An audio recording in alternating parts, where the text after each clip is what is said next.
Halo everyone.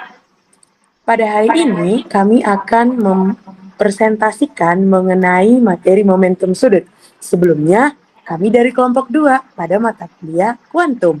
Nah, sebelumnya kami izinkan perkenalkan diri terlebih dahulu ya. Dengan saya Ici Serina Simbolon dan teman-teman saya. Hi, my name is Ripka Putra Octaviani. Saya Juliana Gloria. Dan saya Rona Vivilina Manalu. Nah, kami berempat merupakan anggota dari kelompok 2. Nah, pada materi momentum sudut ini ada beberapa tugas nih, jadi akan ada beberapa video. Nah, untuk video pertama ataupun tugas pertama, kami akan dijelaskan oleh materi pertama, yaitu Rona. Pada Rona, kami persilahkan. Baik, terima kasih kepada Ici. Yang pertama kita sebelum mengetahui bagaimana sih sebenarnya komutator itu dihitung, kita gerakkan dulu nih dari definisinya, di mana definisi operatornya itu kita bisa lihat dari si posisi dan momentum. Nah, dalam representasi posisi itu ada operator yang posisi terhadap posisi dan operator terhadap momentumnya, di mana si X topi itu sama dengan X untuk mengatur si posisinya, sedangkan dalam momentumnya itu yaitu P topi X sama dengan minus in habar dou per dou X. Nah, dari definisi komutator tersebut terdapatlah si dua operator. Nah, dia ini dua operatornya itu didefinisikan sebagai A dan B, di mana A dikali dengan B sama dengan A kali B dikurang B kali A, di mana posisi A dan B ini sama dengan posisi B dan A. Jadi, momentum sudut itu didefinisikan sebagai L vektor sama dengan R vektor dikali dengan P vektor, di mana R vektor itu adalah posisi dan P vektornya itu adalah momentum. Nah, dari sinilah definisi si angular momentum dan juga kuantum mekanik. Nah, selanjutnya bentuk vektor dalam posisi dan dalam momentum. Nah, tadi kan udah dikatakan bahwasannya si R itu dalam bentuk posisi. Nah, apa aja sih variabel-variabelnya? Variabel-variabelnya itu bisa jadi X, Y, Z, dan lain-lain sebagainya. Sedangkan untuk vektor momentum, dia itu pakai yang P. Bisa P yang terhadap X, P yang terhadap Y, ataupun P yang terhadap Z. Nah, untuk mengetahui nih gimana sih cara perkali silangan terhadap si posisi dan juga momentum itu, kita pakailah si matriks. Nah, kita gambarlah di sini si matriksnya itu si IJK topi dikali dengan si X, Y, Z dan dikali juga dengan si PX, PY dan juga si PZ. Nah, dikembangkanlah si determinannya ini, dibagilah ini menjadi ekspansi dalam basis yang pertama, di mana si L topi itu sama dengan I.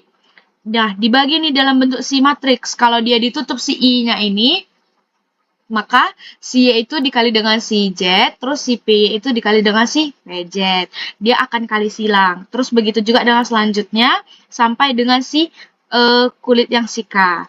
Nah, selanjutnya kita menghitung si determinan 2 kali 2-nya. 2 kali 2-nya ini dalam 3 komponennya itu yaitu komponen X, Y, dan Z. Nah, dalam komponen X, dia si LX itu dibagi lagi nih, yang si Y dengan si PZ, Z dengan PY, terus si komponen si Y-nya itu sama juga, si X dengan si Z, terus si PX dengan si PZ. Nah, terus untuk si hasilnya itu L-nya itu sama dengan minus si X PZ dikurang Z PX. Ini langsung kita kalikan dalam 2 kali 2 gitu. Nah, dihasilkanlah si LX itu sama dengan Y PZ dikurang Z PY. Nah, gimana untuk si komponen si X? Si Z, si komponen si Z sama juga. Untuk si LZ itu, XY itu dikalikan dengan si PX PY. Nah, kita buatlah langsung komponennya dimasukkan ke dalam komponen Z.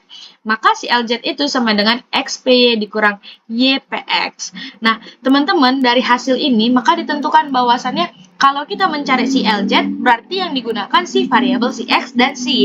Begitu juga untuk variabel-variabel si komponen X dan Y. Nah, terus hasil akhirnya itu diperoleh lah.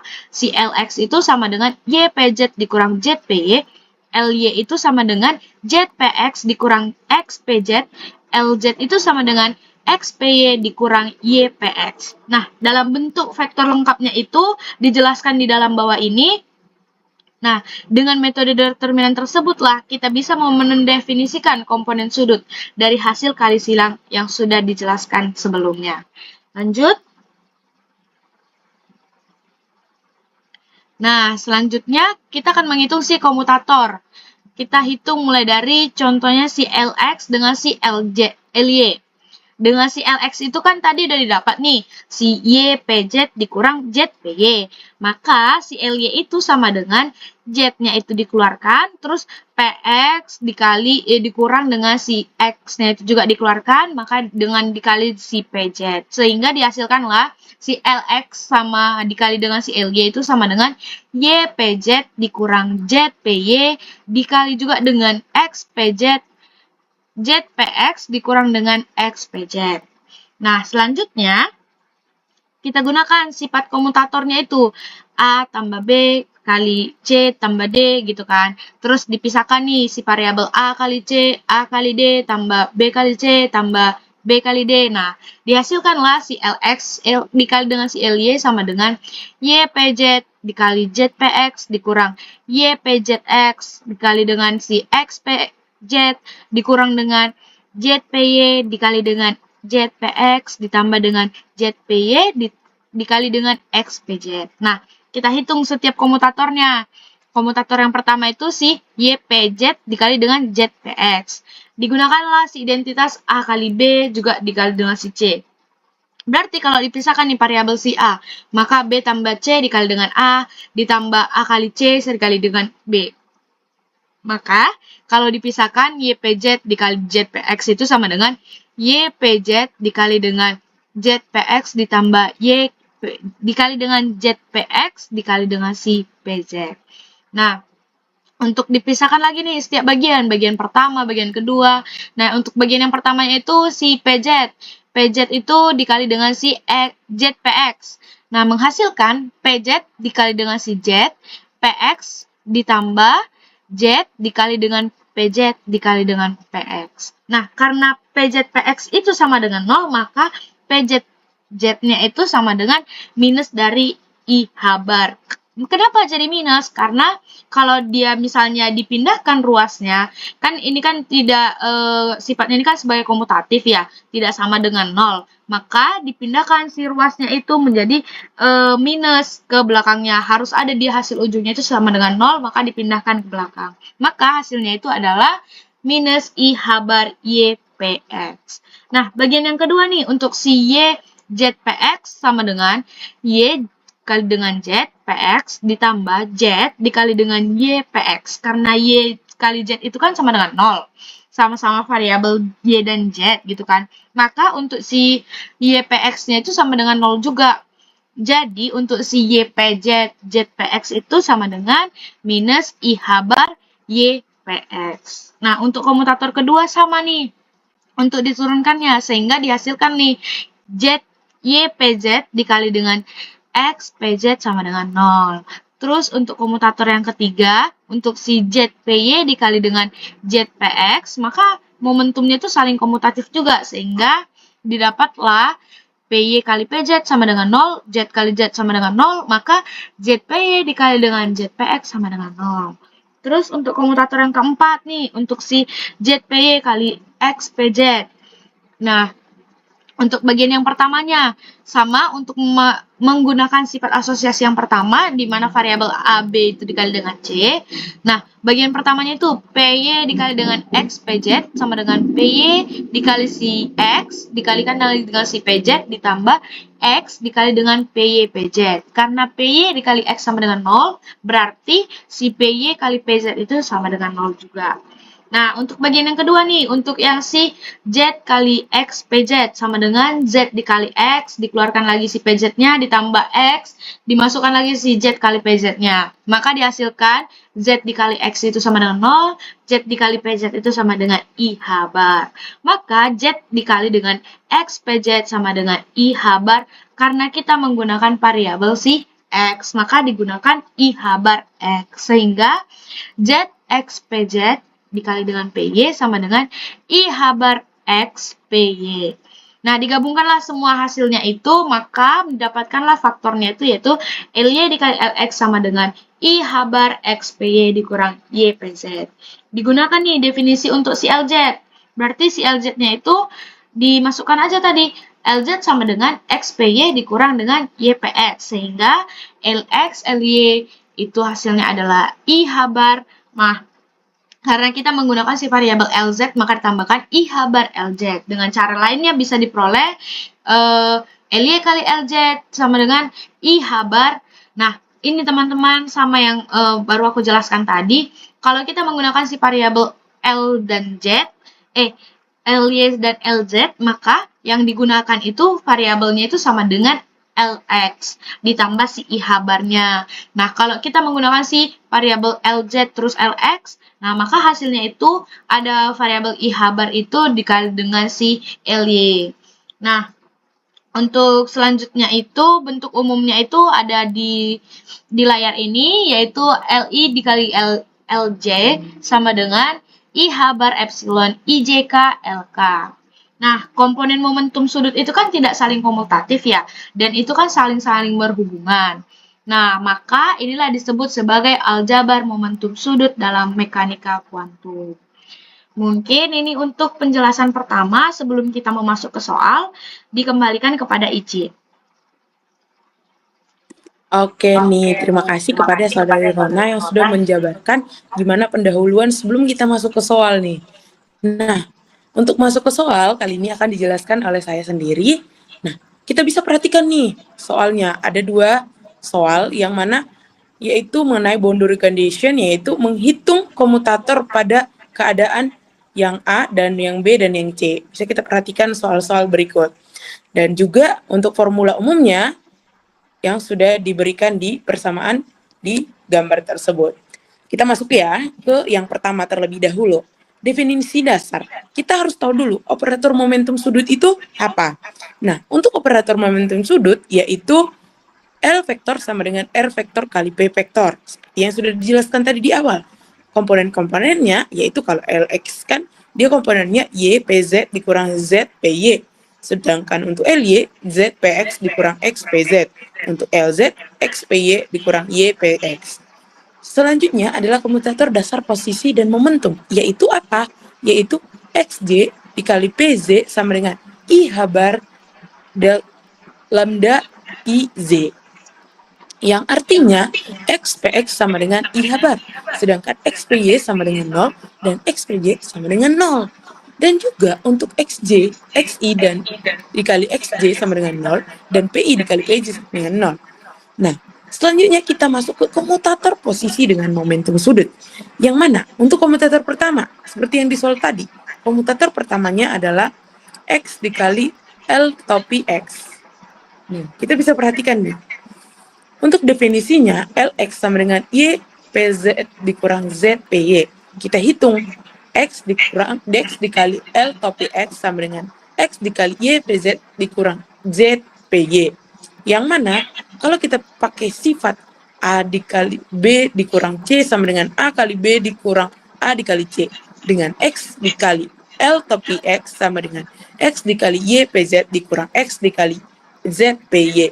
Karena X dikali Y sama dengan 0 dan X dikali Z sama dengan 0 dan X dikali PY sama dengan 0, begitu juga dengan X kali PZ, maka karena kan dikali 0, pasti juga hasilnya 0, yaitu X. Jadi sehingga hasilnya yaitu X dikali L topi X, yaitu 0. Sedangkan untuk komutator X, L, Y-nya, jadi itu satu persatu ya teman-teman, kita pecahkan. Yang mana untuk LY dikali LY sama dengan Z ZPX dikurang X PZ, baru kita hitung. Sama kayak yang pertama tadi, X dikali LY sama dengan X dikali ZPX dikurang X kali PZ sama dengan X dikali ZPX kurang X kali PX PZ. Dengan term pertama, yaitu X dikali ZPX, karena X dikali PX sama dengan I habar. Maka hasilnya adalah I habar Z. Begitu juga yang kedua. Hasilnya yaitu hasilnya adalah 0 setelah digabungkan menjadi IHZ. Untuk komutator ketiga, setelah kita definisikan dan kita hitung, hasilnya untuk untuk definisi pertama, yaitu X dikali X PY dikurang X dikali X Y PX. Untuk term pertama, hasilnya adalah 0. Sedangkan untuk term kedua, hasilnya adalah I habar Y. Baru kita masukkan kembali ke semula tadi, yang mana X dikali LZ sama dengan 0 dikurang I habar Y sama dengan I sama dengan minus I habar Y. Jadi, untuk hasilnya, hasil bagian A yaitu I minus I habar Y. Demikianlah hasil dari untuk soal yang pertama. Jadi hasilnya minus I habar Y. Jadi demikian untuk penjelasan dari saya. Selanjutnya saya berikan kesempatan kepada Saudari Juli untuk menjelaskan materi berikutnya. Baik, kita masuk ke komutator momentum dengan momentum sudut. Yang dimana kita ketahui bahwa ada Px aksen dengan Lx. Yang dimana nilai Lx-nya itu mempunyai YPZ kurang ZPY. Dan karena Px PY-nya itu 0 dan Px PZ-nya itu 0, maka Px Lx-nya itu adalah 0. Dan kita masuk ke komutator yang kedua. Nah, di komutator yang kedua ini, Ly JPX kurang XPZ itu dia mempunyai term pertama yang dimana si PX JX-nya itu 0, dan yang term kedua itu nilainya itu sama dengan I habar PZ. Masuk komutator yang ketiga yang dimana ada PX LZ, yang dimana di term pertama itu dia terdapat LZ sama dengan XPY kurang YPX, yang dia akan menghasilkan minus I habar PY. Dan yang di term keduanya, dia itu ada PX, YPX yang nilainya itu adalah 0, sehingga dia menghasilkan minus I habar PY. Nah, masuk di hasil bagian yang di D, yang dimana dia menghasilkan PX dengan LX itu adalah 0, PX dengan LY itu adalah I habar PZ, dan di PX LZ itu menghasilkan minus I habar PY. Dan kita masuk ke komutator dengan Ly, yang dimana dia memiliki L kuadrat sama dengan L kuadrat X tambah L kuadrat Y tambah L kuadrat Z, yang dimana dia memiliki identitas A, B kuadrat itu ditambahkan dan menghasilkan nilai komutator. Karena si X, LX-nya itu adalah 0, maka X, L kuadrat X itu adalah 0. Dan XL kuadrat Y sama dengan I habar Z dikali Y, LY tambah LY sama dengan menghasilkan I habar kali Z LY tambah LY Z kurang I habar Y LZ tambah LZY. Dan masuk ke komutator yang kedua, yang dimana karena PX LX-nya itu 0, maka PX L kuadrat X-nya itu 0. Lalu, dia menghasilkan minus I habar PY LZ tambah LZ minus I habar PY. Sehingga, dia menghasilkan I habar kali PZ LY tambah LY PZ minus I habar PY LZ plus LZ PY. Jadi hasil untuk komutator bagian A itu terdapat 0, I habar LZ, I habar Z, I habar Y, minus I habar Y. Dan di bagian B itu terdapat PX, LX itu sama dengan 0, PX dengan LY itu sama dengan I habar PZ, PX dengan LZ itu sama dengan minus I habar PY. Dan di bagian C, Oke, terima kasih kepada Saudari Juliana. Nah, untuk yang kebagian C ini akan dijelaskan oleh Saudari Rika. Pada Saudari Rika, kami persilakan. Oke, kita masuk ke bagian yang terakhir, yaitu pada bagian C. Di situ ada X dikali L kuadrat sama dengan I habar X LY ditambah LYX dikurang I habar YLZ ditambah LZY. Lalu PX L kuadrat sama dengan I habar PZ LY ditambah LY PZ dikurang I habar PY LZ ditambah LZ PY. Selanjutnya pada soal berikutnya ada J topi dikali J topi sama dengan I habar J topi. Nah, ini merupakan hasil penting dalam kuantum mekanik untuk angular momentum operator. Nah, pertama ada definisi operator momentum sudut, yaitu pada momentum sudut operator ada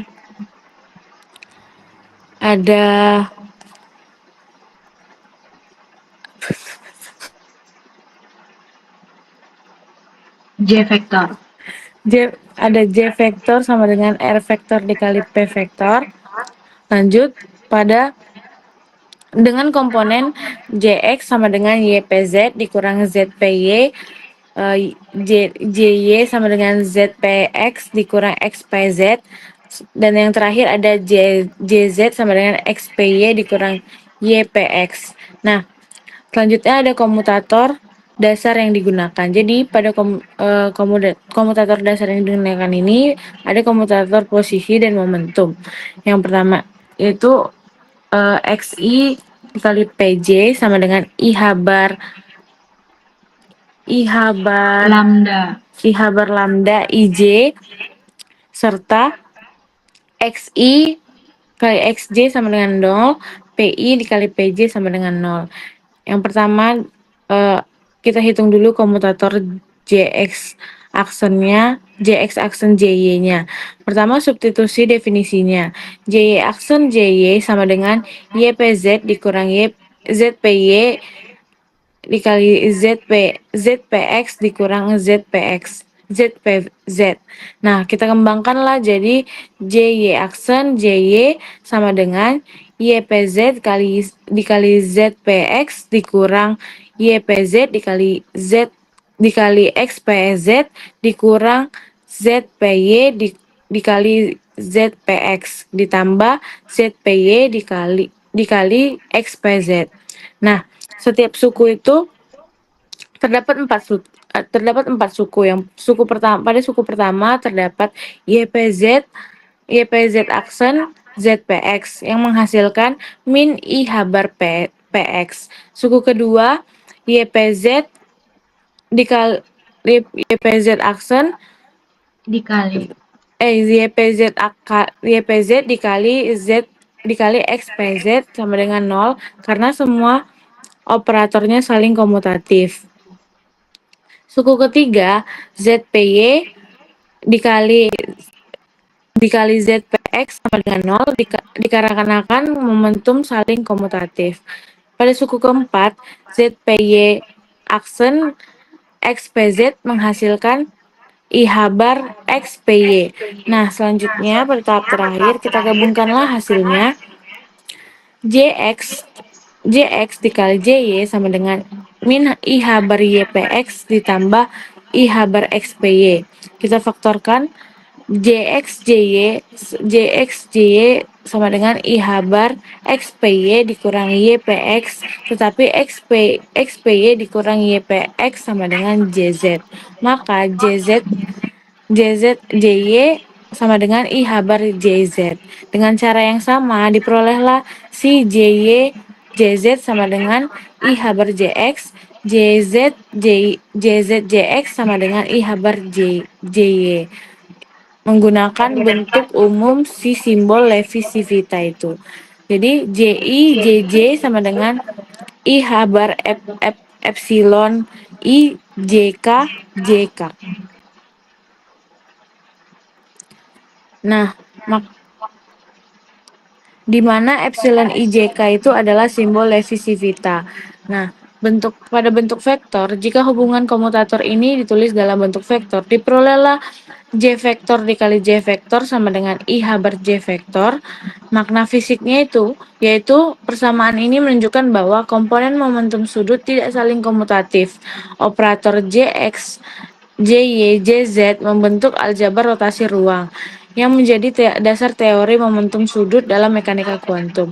Maka definisi J vektor sama dengan R vektor kali P vektor dan komutator dasar masing-masing diperoleh sebagai berikut, yaitu Jx, Jy sama dengan I habar Jz, Jy, Jz sama dengan I habar Jx, Jz, Jx sama dengan I habar Jy. Maka yang dapat kita tuliskan adalah J vektor kali J vektor sama dengan I habar J vektor. Oke, terima kasih kepada teman-teman sekalian yang sudah menjelaskan untuk soal-soal yang pertama. Jadi sudah jelas nih gimana konsep penurunannya sampai bisa dia dibuktikan bahwasannya soal ini bisa mendapatkan hasil tersebut. Nah, sebelumnya akan ada video selanjutnya yang mana akan membahas materi ataupun persamaan penurunan persamaan yang akan kita turunkan bersama-sama. So, teman-teman semua tetap stay tune di video kita selanjutnya. Terima kasih.